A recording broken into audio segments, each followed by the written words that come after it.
I think even from the party side, we already clarified. I think let them read out the act of the Lukayukta, read out properly, then only you come up with your complaint.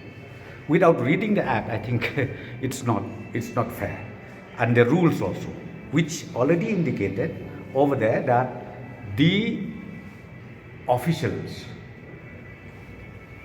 of Lukayukta should be a working officer.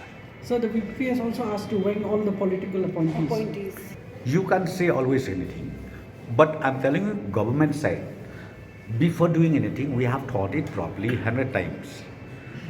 Be it the political appointment, be it,